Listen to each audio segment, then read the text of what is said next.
Atos 26. Podemos ler o capítulo de novo, mano? Para nos recordar ali.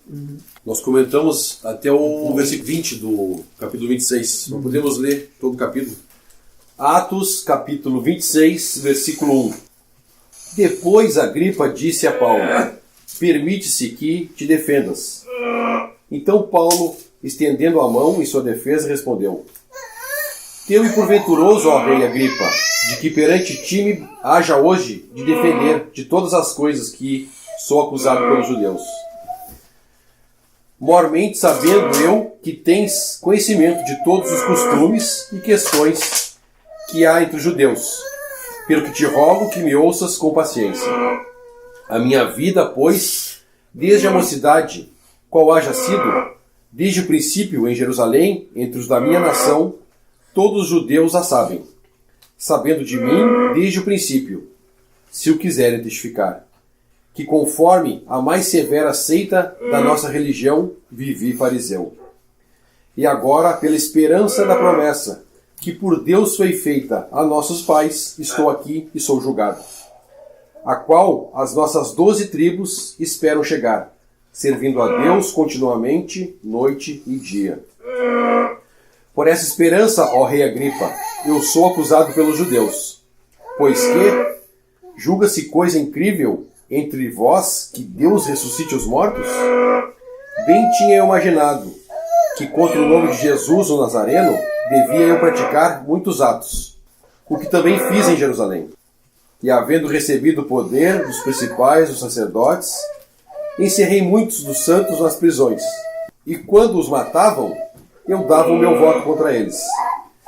E castigando-os muitas vezes por todas as sinagogas, os obriguei a blasfemar. E enfurecido demasiadamente contra eles, até nas cidades estranhas os persegui. Sobre que indo então a Damasco, com poder e comissão dos principais dos sacerdotes, ao meio-dia, ao rei, vi no caminho uma luz do céu que excedia o esplendor do sol, cuja claridade me envolveu, a mim e aos que iam comigo. E caindo nós todos por terra, ouvi uma voz que me falava, em língua hebraica dizia: Saulo, Saulo, por que me persegues? Dura coisa te é recalcitrar contra os aguilhões. E disse eu: quem é, Senhor? E ele respondeu: eu sou Jesus, a quem tu persegues.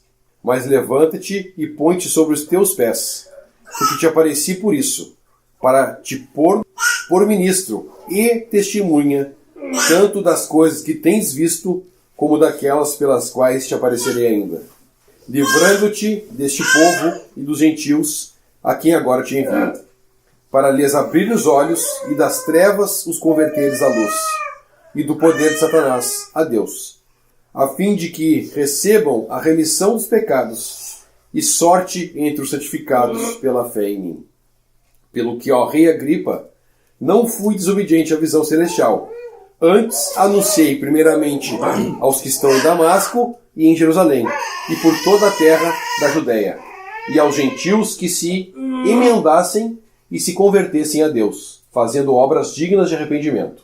Por causa disto, os judeus lançaram mão de mim no templo e procuraram matar-me.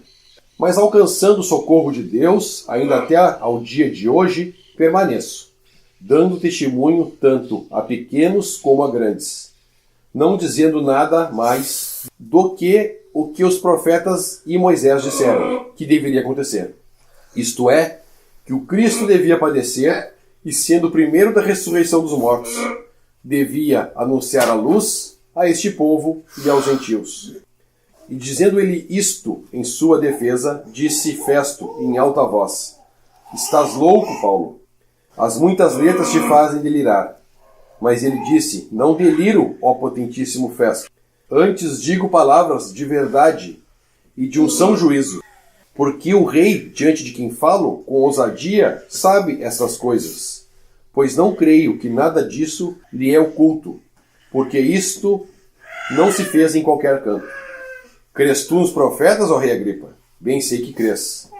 E disse Agripa a Paulo: por pouco me queres persuadir a que me faça cristão?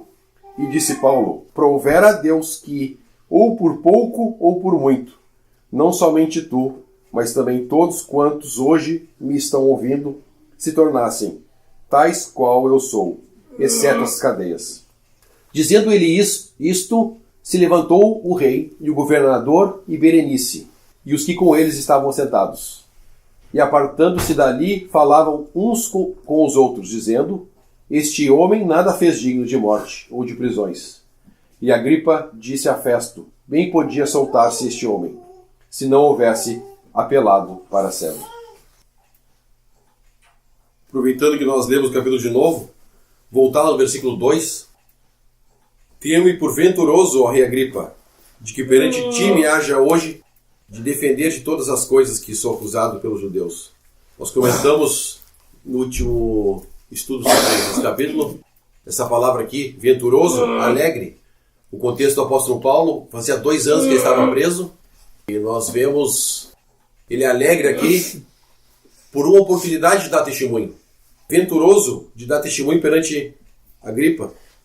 Então a alegria de Paulo, na circunstância que ele estava, ele não tinha alegrias naturais.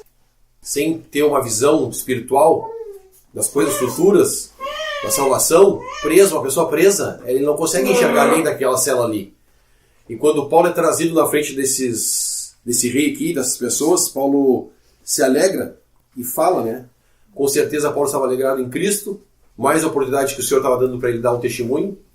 E a gente sabe que quando a gente fala do Senhor, aquece nosso coração. Como aqueles 2 discípulos de Emaús, quando o Senhor ia andando com eles, falando de Moisés, dos profetas.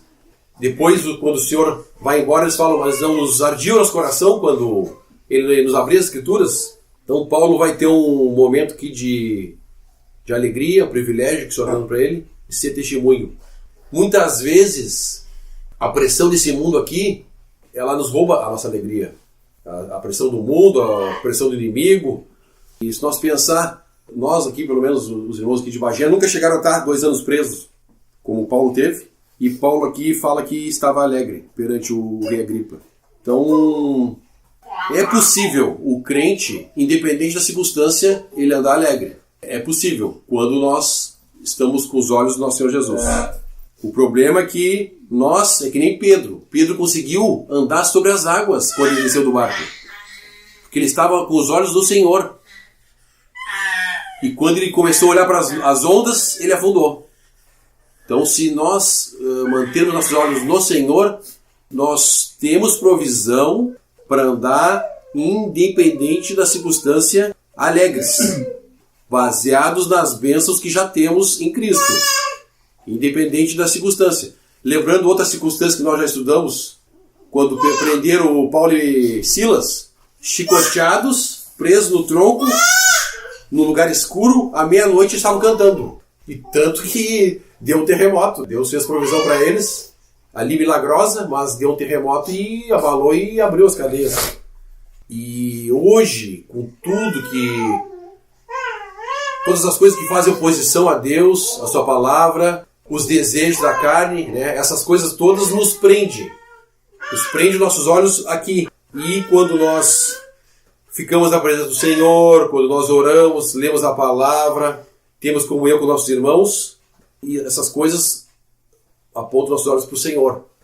A gente costuma brincar aqui, o Evandro, que o Senhor enche o nosso balão. E se nós pensar, o balão, para ele não voar, ele tem os pesos lá, na volta dele, um saco de areia. Para ele voar, tem que cortar esses... E às vezes ele está querendo voar e está preso com umas âncoras embaixo. Então, fazendo uma figura das coisas desse mundo, as aflições que nos afligem, não falando de coisas ilícitas, falando das coisas lícitas, né? O nosso trabalho, nossos problemas, essas coisas aí, eles vão nos roubar a nossa alegria. Mas nós temos provisão. Pedro fala numa passagem, lançando sobre ele todas as nossas ansiedades, a palavra, ansiedades. Foi por isso que Paulo pôde chegar aqui na frente do rei. Imagina aquele rei vendo Paulo com aquela cara de felicidade. 2 anos preso na masmorra. Que testemunho, né, que é para as pessoas que não conhecem a Deus. É um testemunho que não tem como negar, né? Essa alegria que o cristão tem, que nada pode afetar. Nada pode afetar essa alegria que o cristão tem. Lógico, nós muitas vezes falhamos em dar o testemunho dessa alegria. Muitas vezes nós falhamos em demonstrar essa alegria. Mas nós temos provisão para estar feliz, independente da circunstância, como Paulo estava aqui.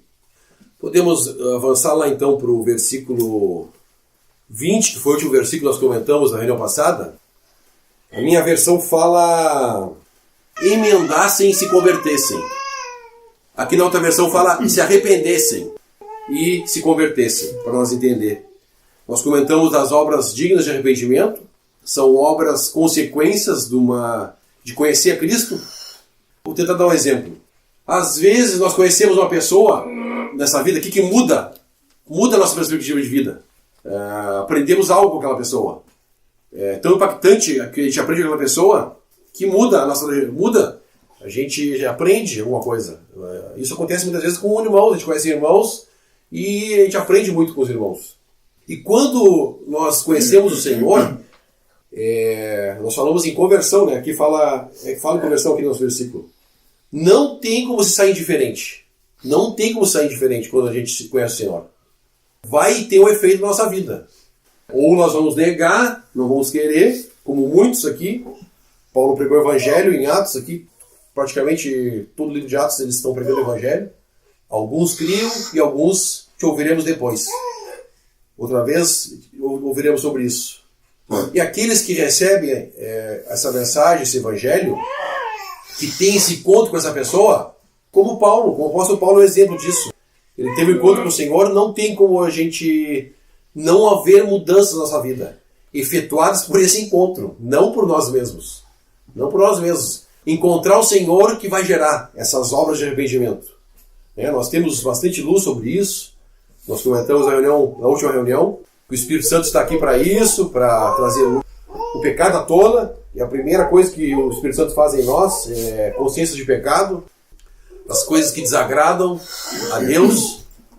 E cada um de nós tem um exercício diferente com o Senhor vai trabalhar de uma maneira diferente, são exercícios diferentes.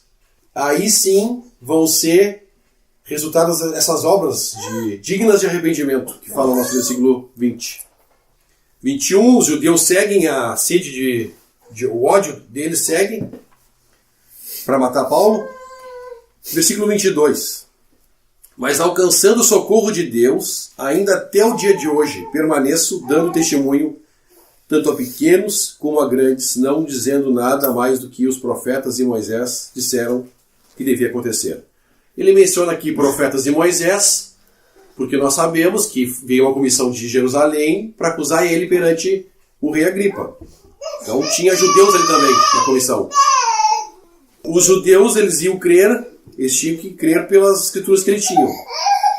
Mas Paulo reconhece, nesse versículo 22, que Deus estava mantendo ele. Alcançando o socorro de Deus, ainda até o dia de hoje permaneço. Dando testemunho. O contexto aqui que nós viemos estudando, ele foi a Jerusalém pela vontade própria dele. O Espírito Santo vinha avisando ele para ele não ir. E ele foi. Mesmo assim, em misericórdia, Deus guarda Paulo. Paulo reconhece aqui socorro de Deus. Alcançando o socorro de Deus, nós podemos lembrar que o povo estava quase partindo ele lá quando ele dá o discurso. Os soldados romanos vêm, intervêm, não deixam. Então ali a gente pode ver a mão de Deus guardando Paulo. Paulo está reconhecendo tudo aqui nesse versículo. E pensando tudo que aconteceu com o testemunho nesses 2000 anos, pensando ainda que o Senhor falou para Pedro, né, que ele ia edificar a igreja dele, nós podemos pensar que Deus, em misericórdia, manteve o testemunho até hoje. Como é que nós conseguimos ouvir o Evangelho da graça? Então, é uma provisão grandíssima de Deus manter esse testemunho até hoje. Sem os apóstolos, toda a ruína que teve, o inimigo infiltrando os agentes dele na profissão cristã, o homem deixando cair tudo que Deus nos deu, e Deus ainda, por graça e misericórdia, tanto tempo se passou, manteve o testemunho, manteve a Escritura aqui intacta para nós. Hoje, mais de 2000 anos passados, nós podemos abrir as Escrituras e ver, estudar e crer no que Deus nos diz, e nós podemos ter certeza. Como Paulo está reconhecendo aqui que foi socorro de Deus, toda essa provisão de guardar também é socorro de Deus. E nós estarmos aqui hoje reunidos em torno do Senhor, sentados nessa mesa, é socorro de Deus. Porque nós, a maioria, todos nós viemos do sistema religioso. E nós sabemos muito bem do que o Senhor, de onde o Senhor nos tirou, o erro que nós estávamos, a confusão. E só Deus mesmo para nos dar socorro e nos trazer para esse lugar de privilégio que é estar reunido ao nome do Senhor. Ele fala no 23 que Cristo morreria, ia ressuscitar, e que no final do versículo 23 ele deveria anunciar luz a este povo e aos gentios. Falando aqui do Senhor, 23, isto é, que o Cristo devia padecer, sendo o primeiro da ressurreição dos mortos. Devia anunciar a luz a este povo e aos gentios. Dizendo ele isso em sua defesa, disse Festo, estás em alta voz, estás louco, Paulo? As muitas letras te fazem delirar. Esse versículo aqui me fez lembrar de algumas coisas. Quando eu comecei a ler a Bíblia, muitos dos meus amigos, colegas perguntavam, tu já leu toda a Bíblia? Não, ainda não, já leu toda a Bíblia? Se tem uma superstição que quem lê toda a Bíblia fica louco. Mais ou menos imagina de onde se tirou isso. Então isso é um ataque do inimigo para nos afastar das Escrituras. As pessoas ficam realmente preocupadas se tu já leu toda a Bíblia, porque, algum lugar eles foram ensinados ou ouviram isso, que quando a gente lê a Bíblia a gente pode ficar louco. E é o que Festo está dizendo aqui para Paulo. E dizendo ele isto em sua defesa, disse Festo em alta voz, estás louco, Paulo? As muitas letras te fazem delirar. Paulo está falando aqui de salvação, de ressurreição, testemunho, que Deus estava socorrendo ele, coisas que o incrédulo não entende. Uma pessoa que não conhece a Deus não consegue, na verdade estão mortas, em delitos e pecados, como fala em Efésios 2, como todos nós andávamos. Eu vou querer ver essa passagem em Efésios 2, porque tem um versículo aqui, que ele fala que nós somos libertados do inimigo. Versículo 18 do capítulo 26. Para lhes abrir os olhos e das trevas os converteres à luz e do poder de Satanás a Deus, a fim de que recebam remissão de seus pecados, sorte entre os santificados pela fé em mim. Então ele fala aqui, converteres das trevas à luz, do poder de Satanás a Deus. Então, quando a gente recebe essa mensagem, realmente é algo notório. É uma mudança drástica. Nós podemos abrir Efésios capítulo 2. Paulo traz muita luz sobre isso ali em Efésios. A diferença é que Efésios é uma carta para a igreja, Aqui Paulo está dando um testemunho para incrédulos. Então em Efésios Paulo traz mais luz, vai mais profundo sobre isso. Efésios capítulo 2, versículo 1. E vos vivificou, estando vós mortos em ofensas e pecados, em que noutro tempo andastes, segundo o curso deste mundo, segundo o príncipe das potestades do ar, do espírito que agora opera nos filhos da desobediência, entre os quais todos nós também antes andávamos, nos desejos da nossa carne, fazendo a vontade da carne e dos pensamentos, e éramos por natureza filhos da ira, como os outros também. Mas Deus, que é riquíssimo em misericórdia, pelo seu muito amor com que nos amou, estando nós ainda mortos em nossas ofensas, nos vivificou juntamente com Cristo, pela graça sois salvos. Aqui tá bom para entrar no contexto que eu quero entrar. Então, antes de conhecermos o nosso Senhor Jesus, nós andávamos nesse contexto aqui, mortos, espiritualmente. O problema hoje é nós já temos recebido vida, já temos crido no Senhor Jesus, voltar para a nossa vida que nós tínhamos antes. Nós temos provisão, nós estávamos mortos, fomos vivificados, somos apresentados ao nosso Salvador. Fomos tirados das garras de Satanás, escravos do pecado, como a palavra nos diz. Nós não tinha luz. Então ganhamos vista, ganhamos vida, ganhamos o Espírito Santo, fomos libertados de tudo isso pela misericórdia de Deus, que fala no versículo 4, o problema é nós queremos voltar para essa vida antiga da carne. E é possível hoje, a palavra é muito clara lá em Coríntios capítulo 3, eram pessoas salvas, pessoas que conheciam o Senhor, pessoas que tinham dons espirituais e estavam andando na carne. 1 Coríntios 3, podemos abrirmos. Podemos ler no capítulo 1 rapidamente, versículo 1 e 2. Paulo, chamado apóstolo de Jesus Cristo, pela vontade de Deus, e o irmão Sóstenes, a igreja de Deus que está em Corinto, aos santificados em Cristo Jesus, chamados santos, com todos que em todo lugar invocam o nome do nosso Senhor Jesus Cristo, Senhor deles e nosso. Então, eram irmãos santificados em Cristo, chamados santos. Não eram gentios, não eram descrentes. E Paulo vai ter que exortar eles no capítulo 3, versículo 1. E eu, irmãos, não vos pude falar como a espirituais, mas como a carnais, como a meninos em Cristo. Com leite vos criei, e não com manjar, porque não podíeis, nem tampouco ainda agora podeis. Porque ainda sois carnais, pois havendo em vós inveja, contendas e dissensões, não sois porventuras carnais, e não andais segundo os homens? Então hoje nós corremos esse risco. Voltamos a falar. Temos um privilégio de termos a salvação, termos agora Deus, acesso diretamente a Deus. Hoje de manhã nós brincamos, eu e a avó. A avó falou que nosso pai é rico. Foi ontem de noite. E nós temos um pai rico. Rico, todos somos a mesma família agora. Nós temos provisão de Deus. O Senhor Jesus nos ensina que tudo que nós pedimos, segundo a sua vontade, Ele nos dá. Nós temos provisão de Deus. O problema é que a gente não sabe como pedir.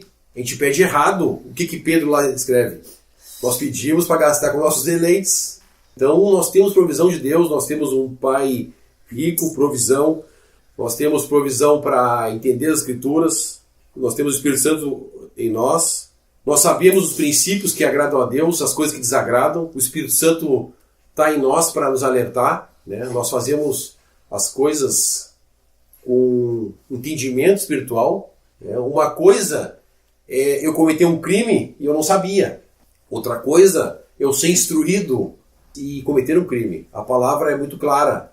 Aqueles que muito for dado, muito será cobrado. Com muitos açoites ele será castigado. Outra passagem fala sobre isso, os açoites.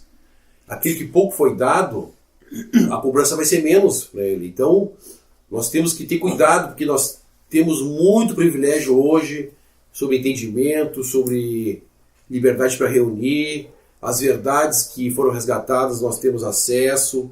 Nós devemos pensar nisso. Uma coisa é quando a criança tem 5 anos, tu não pode cobrar como vai cobrar de 10. Uma coisa é aqueles irmãos que estão chegando. É uma coisa. Que nem agora, nós oramos pela política.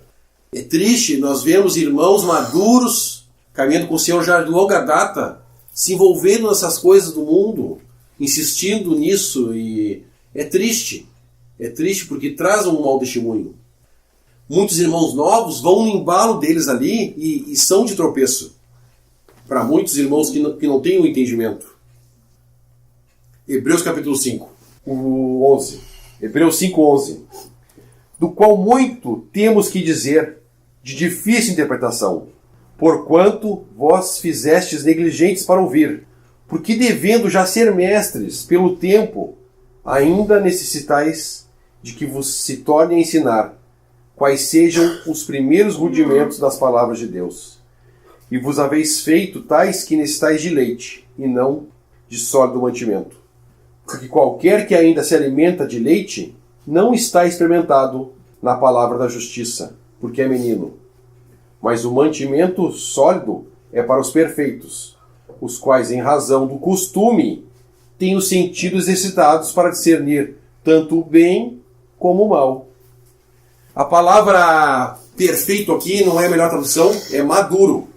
Mas alimento sólido é para os maduros, os quais, em razão do costume, têm os sentidos exercitados para discernir tanto o bem e tanto o mal. Ele está exortando aqui a nós mantermos uma rotina de exercício. Não adianta a gente não ler a Bíblia toda semana, chega no domingo não vai ter nada para trazer. É a figura dos 2 peixinhos que aquele jovem tinha na bolsa, quando o Senhor multiplicou os pães. Em razão do costume, tem os sentidos exercitados para discernir tanto bem como o mal. Nós temos sido exercitados aqui em relação às orações. Nós pedimos ao Senhor e nós vemos o Senhor mover as coisas e atender nossos pedidos. Existe edificação quando a gente vê uma oração respondida. Existe edificação na oração também. Quando o irmão pede alguma coisa e nós vemos o Senhor movendo as circunstâncias, independente de qual seja a oração, e nos dando aquilo que nós pedimos. Se nós pensar que a igreja se reuniu para orar a favor de Pedro, Herodes já tinha matado Tiago, Pedro preso, e eles reuniram para aquilo ali, e o Senhor deu o livramento para Pedro, porque a igreja estava orando. Nós temos a mesma provisão hoje. Nós devemos exercitar em relação a saber dos problemas, buscar saber, para orar. E em relação a crescimento, quando a gente sai do sistema religioso, a gente tem uma ideia que crescimento é numérico. É um erro, isso é um erro. A gente sai dando atenção para números. A primeira coisa que os irmãos nos perguntam, quantos tem na Assembleia lá de Bagé? É a primeira coisa que nos perguntam. Mas não importa se for 2 ou se é 30, ou se é 300, como graças à misericórdia do Senhor, temos irmãos na Argentina que são numerosos. O que importa é se está havendo crescimento.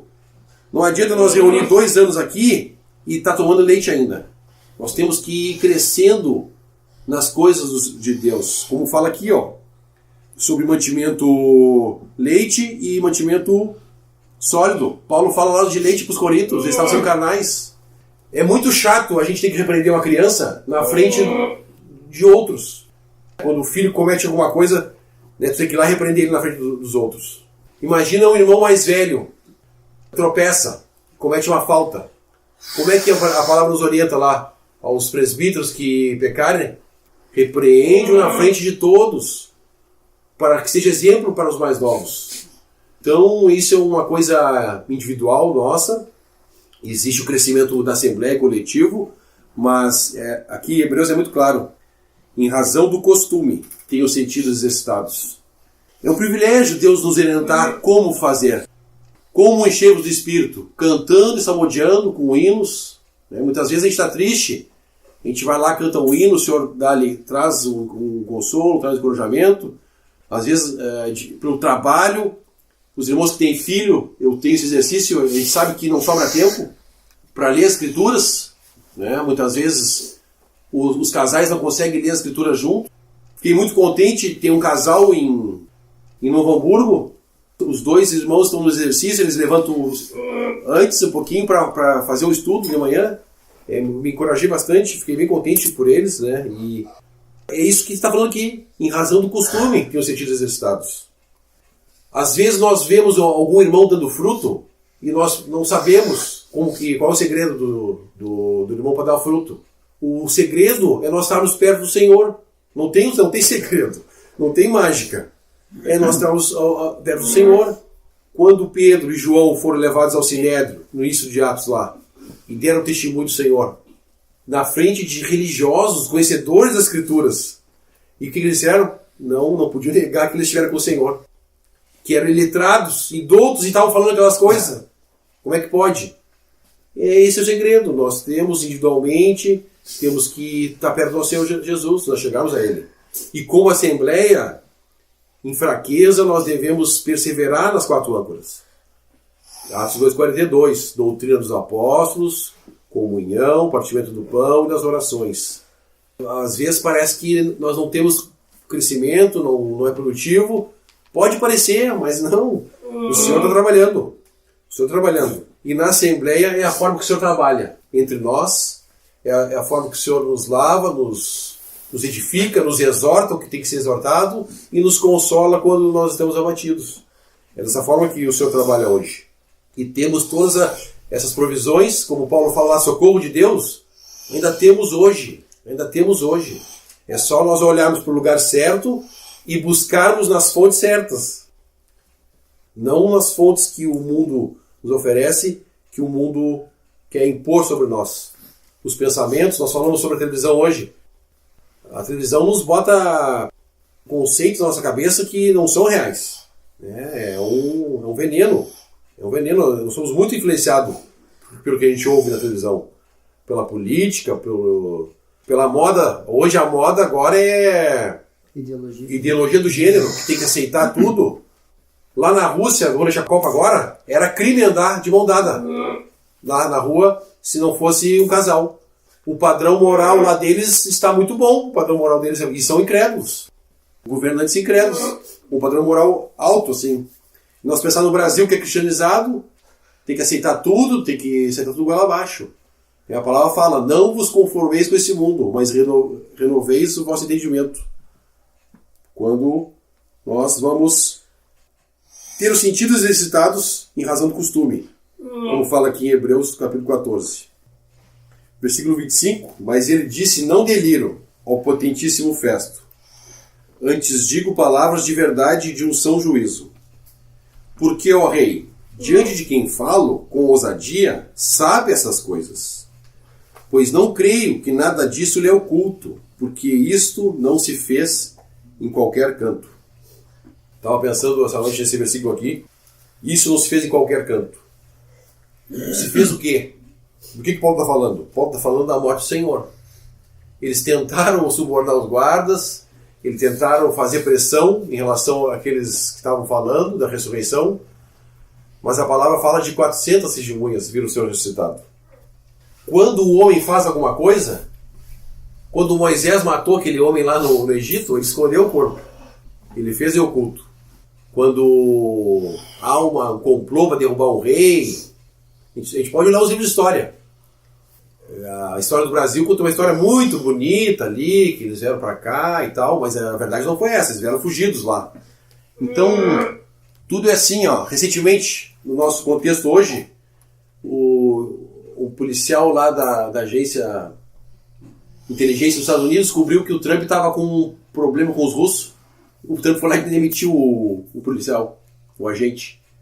Ocultar as coisas, ocultar os erros dos homens, ocultar as maracutaias, mas Deus, por sua graça, ele não deixou que se ocultasse aquele assassinato na cruz.